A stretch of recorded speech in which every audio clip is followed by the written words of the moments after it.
বনাব লৈছোঁ লাই শাকৰ সৈতে মাছৰ খাৰ। এতিয়া মই মাছখিনি ভাজি আছোঁ। ভাজি হোৱাৰ পিছতে সেইখিনি তেলতে মই লাই শাকখিনিও বনাই দিম। শেষলৈকে ভিডিঅ'টো চাই থাকিব। ৰৈ যোৱা তেলখিনিতে পিঁয়াজ এটা কাটি দিছোঁ, লগতে কেইফুটামান নহৰু মই এনেকৈ কাটি দিছোঁ। থেতালি লোৱা নাই, এনেকৈ কাটি দিছোঁ। আৰু কেঁচা জলকীয়া এটা দিব পাৰে। দি দিছোঁ কেইটামান পাঁচফোৰণ।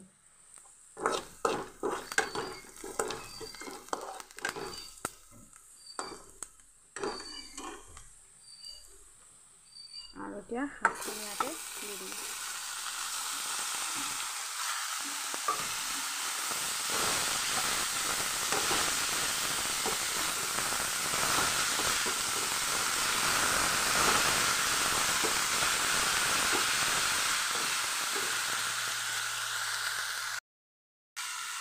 আৰু এতিয়া ইয়াতে দিম হালধি আৰু আন্দাজমতে নিমখ, আৰু বাকী একো মছলা দিব নালাগে। এইখিনি অলপ ভাজি ল'ম। ভাজি হোৱাৰ পিছত মই ইয়াতে আন্দাজমতে পানী দিম।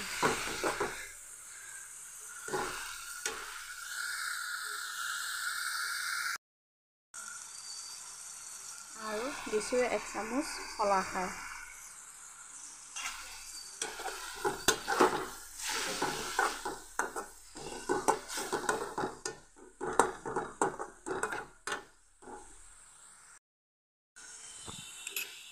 লৈছোঁ মই 1 চামুচ পিঠাগুড়ি। এইখিনি অকণমান পানী দি মই গুলি ল'ম।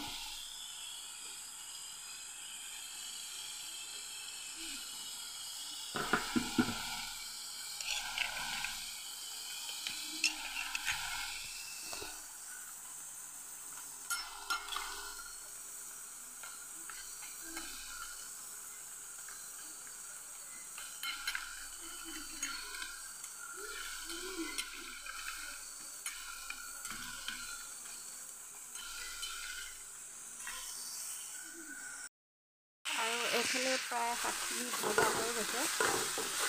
শুনিছেনে?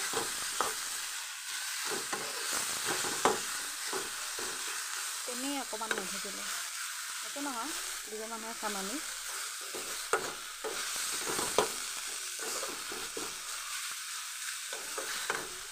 আৰু এতিয়া ইয়াতে পানী দি দিম।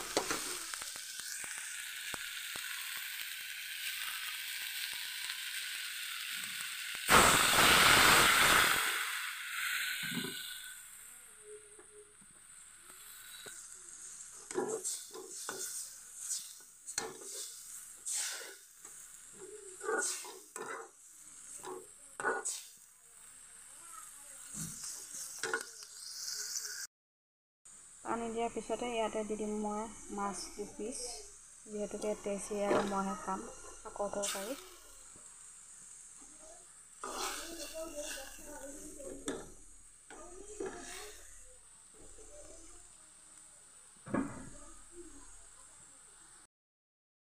দেখিছে তৰকাৰীখিনি উতলি আহিছে। এতিয়া মই যে গুলি থৈছিলোঁ পিঠাগুড়ি চামুচ, ইয়াতে ঢালি দিম।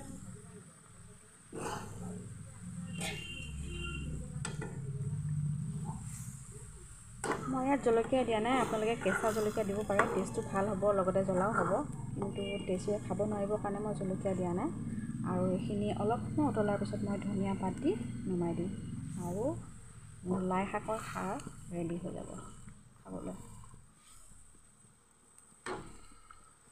কোনে কোনে লাই শাকৰ খাৰ খায়? আমাৰ বাৰু মৰিগাঁও, নগাঁও ডিষ্ট্ৰিক্টত খায়েই। বাকী অসমৰ আৰু কোন কোন ডিষ্ট্ৰিক্টৰ পৰা চাই আছে জনাব। আৰু কোনে কোনে লাই শাক দি খাৰ তৰকাৰী খাই জনাব।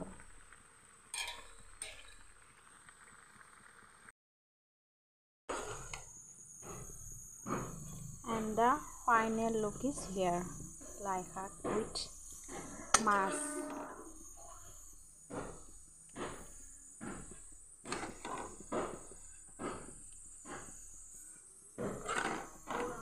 একদম গৰম গৰম ভাতৰ লগত শাকৰ তৰকাৰী, শাকৰ খাৰ, লাই শাকৰ খাৰ। তেনেই সহজ ৰেচিপি।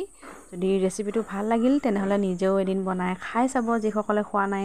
আৰু যদি মোৰ চেনেলটো এতিয়াও ছাবস্ক্ৰাইব কৰা নাই, প্লিজ ছাবস্ক্ৰাইব কৰি দিব। আৰু ভিডিঅ'টো চাই যদি ভাল লাগিল তেনেহ'লে লাইক কৰি দিব। আজিলৈ আহিছোঁ, বাই বাই।